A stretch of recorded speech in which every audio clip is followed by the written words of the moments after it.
바이든 미국 대통령이 2조 달러가 넘는 규모의 초대형 인프라 부양책을 발표를 했습니다. 자, 구체적으로 어떤 내용인지 그리고 우리 경기에는 또 어떤 영향을 미칠지 분석해 보죠. 지금까지 경제 읽기 브리핑이었습니다.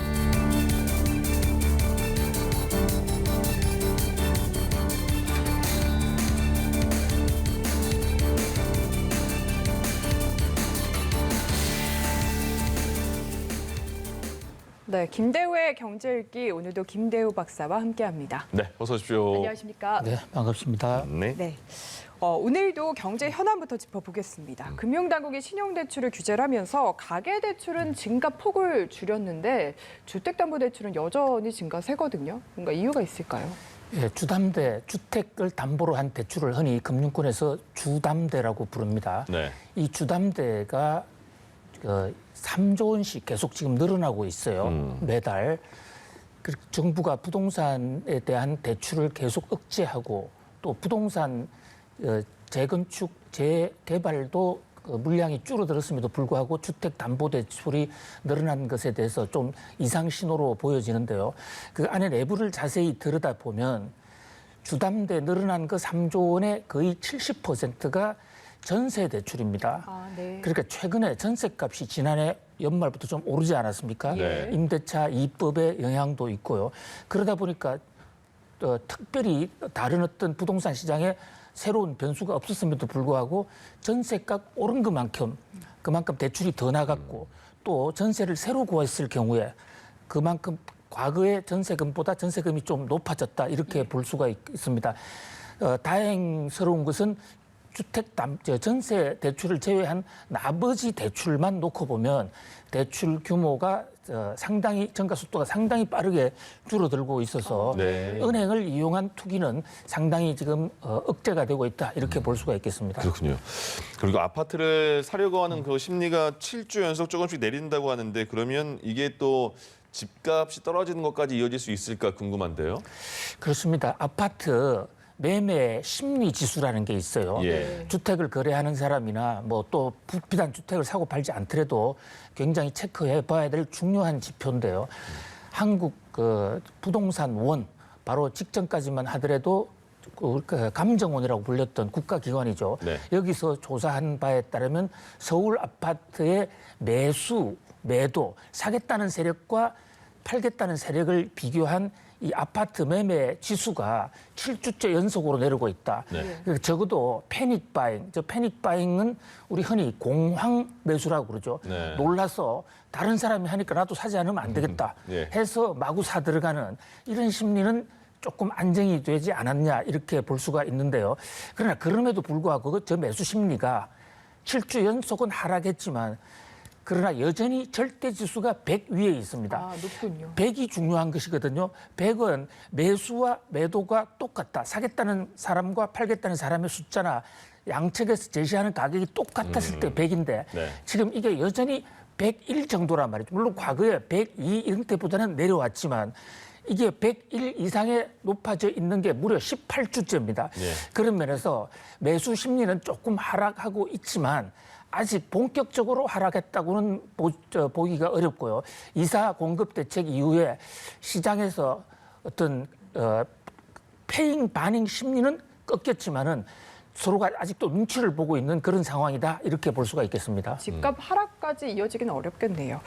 네, 다음으로는 코로나19 대유행 이후에 뭐 어렵다라는 이야기만 저희가 해봤는데 네. 전 세계 억만장자들은 오히려 재산이 늘었다고 합니다.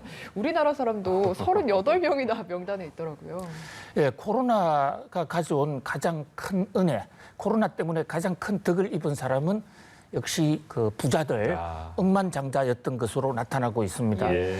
왜냐하면 이 코로나19 때문에 경제 활동이 마비가 되면서 중소상공업체라든지 현장에서 일하는 사람들은 직장을 잃고 또 장사가 안 되는데 반해서 어떤 컴퓨터, 인터넷망을 활용해서 하는 사람들은 전 세계적 단위로 영업을 할 수 있었거든요. 예. 그래서 특히 IT, 인터넷 업종을 중심으로 해서 돈을 번 사람들이 상당히 많은데요. 지난 1년 전과 딱 비교해서 볼 때 3월 18일과 올 3월 18일, 작년 3월 18일이 주가가 크게 떨어진 그야말로 뉴욕 증시의 그 공포의 날이었습니다. 그날 2월을 대비해서 올 3월 10일까지 비교해 보니까 2,300명에 달하는 세계 억만장자들, 네. 억만장자들의 이 재산 가치가 무려 평균 50%가 늘었습니다. 예. 이제 그런 반면에 여성, 그다음에 청년층, 그다음에 빈곤층 이건 상대적으로 더 가난해졌어요. 네. 그러니까 빈 부익부가 훨씬 더 심해졌다 이렇게 볼 수가 있습니다. 저희 어릴 때는 600만 달러의 사내라는 그런 그 영화도 있었잖아요. 지금 그렇습니다. 억만 예. 달러 예. 이상이 돼야지 부자네요. 부자죠. 예. 자, 이제 미국의 바이든 정부의 경기 부양 정책에 대해서 알아보겠습니다. 바이든 대통령이 2조 달러, 그러니까 2천억이 훨씬 넘는 2천조가 넘는 거잖아요. 우리 돈으로. 그렇습니다. 예. 예, 이 돈을 인프라에 투자하겠다 이렇게 나왔어요. 어떤 내용인가요? 예, 2차 대전 이후에 예. 전 세계 모든 나라를 통틀어서 가장 큰 규모의 인프라 투자, 정말 통 큰 투자 정책이 나왔습니다. 예. 바이든 대통령이 정확하게 2,250억 달러, 이것을 현재 오늘의 환율로 우리 돈으로 바꾸면 2,500조 원 정도가 되거든요. 예. 우리나라 올해 예산이 558조입니다. 네네. 그러니까 우리나라 예산의 4배 반을 조금 넘어가는 이 돈을 경기 부양으로 쓰겠다. 예. 자, 규모도 엄청난데요. 그것보다 더 중요한 것은 2조 2,200, 500조를 어디다가 쓰느냐 하는 그 투자의 내용인데요. 네. 네. 한마디로 친환경 신기술 인프라 이렇게 볼 수가 있습니다. 예. 도로, 항만, 이런 철도 이런 것을 우리가 흔히 간접 자본이라고 그러고 이런 인프라라고 그러지 않습니까? 그런데 최근에 들어와서 이런 인프라가 삽질한다, 토건이다, 보여주기 시각이다 이런 시각이 있었어요. 네.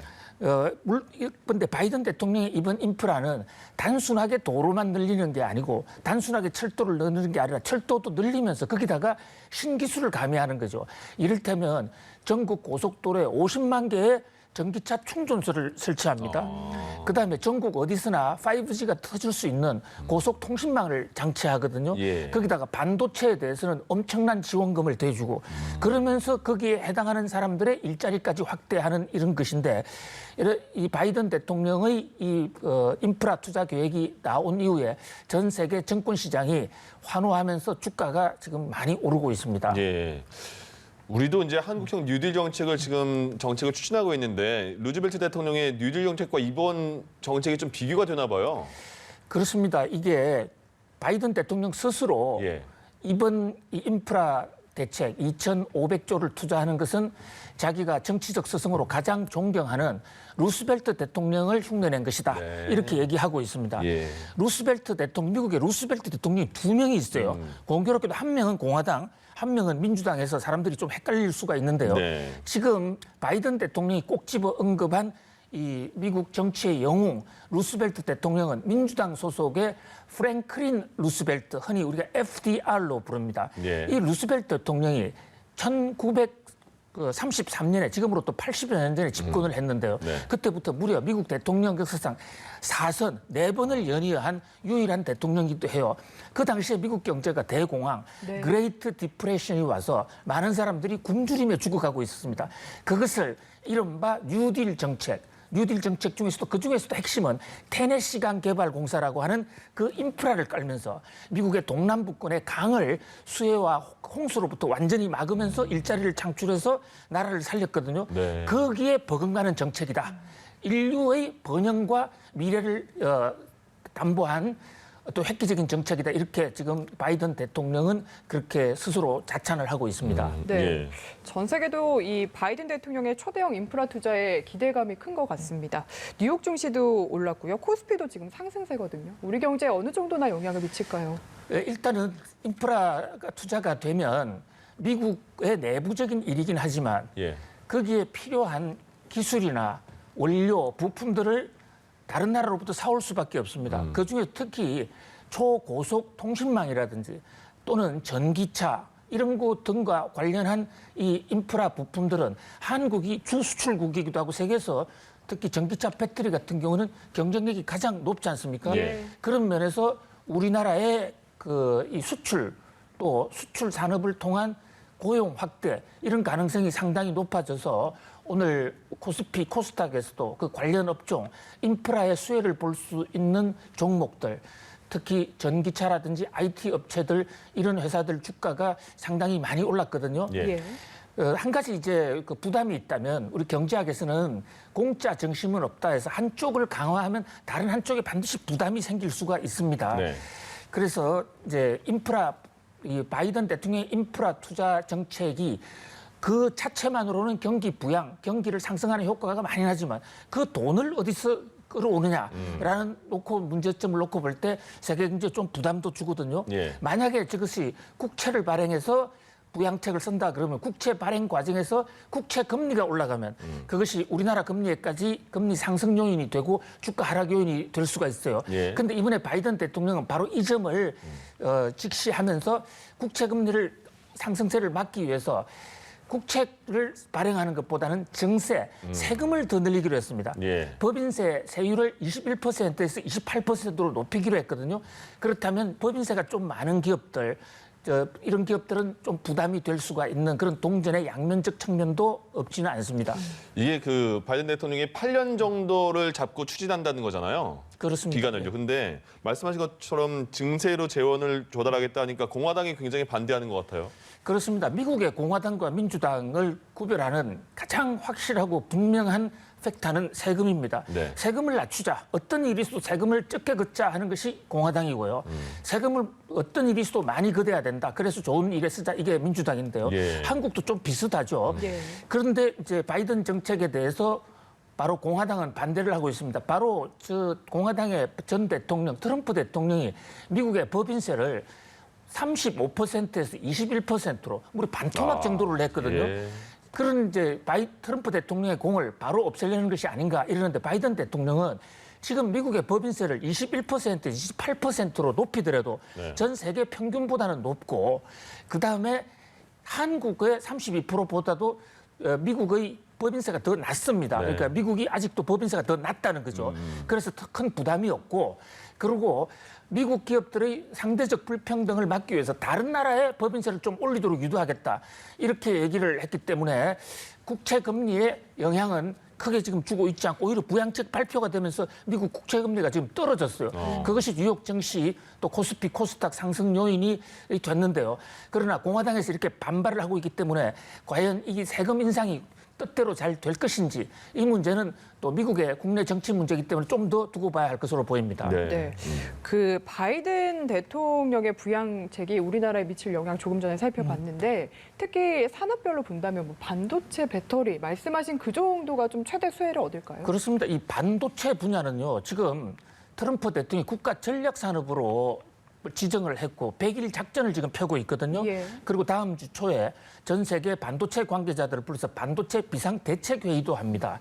물론 미국의 반도체 공급을 원활히 하기 위한 대책이지만 미국이 공급을 늘리면 전 세계 지금 반도체 부족 상황이 상당히 해소될 수 있다라는데 그런 네. 면에서 좀 기대를 모으고 있고요. 그동안 우리 반도체 D램 같은 분야는 우리나라가 완벽하게 압도적인 1위거든요. 예. 그런 면에서 수출 수요도 좀 늘어날 수 있을 것으로 보이고요. 그 밖에 이제 전기차 부분, 배터리는 말씀을 드렸습니다만 배터리뿐만 아니라 전기차라든지 수소차 이런 분야, 그다음에 철강 제품, 인프라를 깔려면 철강 제품, 포스코라든지 이런 철강도 있고요. 그다음에 시멘트 이런 회사들이 전반적으로 영향을 볼 수 있고 또 경기가 살아나게 되면 전체적으로 우리나라의 나머지 산업들도 동반해서 영향을 받을 수가 있는데요. 80년 전에 이 루스벨트 대통령의 통큰 투자, 그러니까 당시에 테네시강 개발 공사는 만약에 그것이 없었다면 인류의 그 경제 발전이 약 한 100년 정도는 후퇴했을 것이다라고 놓고 지금 보고 있거든요. 예. 그래서 이제 바이든 대통령이 얼마나 부작용 없이 친환경 초기술 인프라 2조 5천억 2,500조를 네. 잘 집행하느냐 거기에 따라서 세계 경제에 희비가 엇갈릴 수 있다 이렇게 볼 수 있겠습니다. 바이든 표 뉴딜 정책도 한번 기대해 보겠습니다. 김대호의 경제 읽기 김대호 경제학 박사와 함께했습니다. 고맙습니다. 감사합니다. 감사합니다.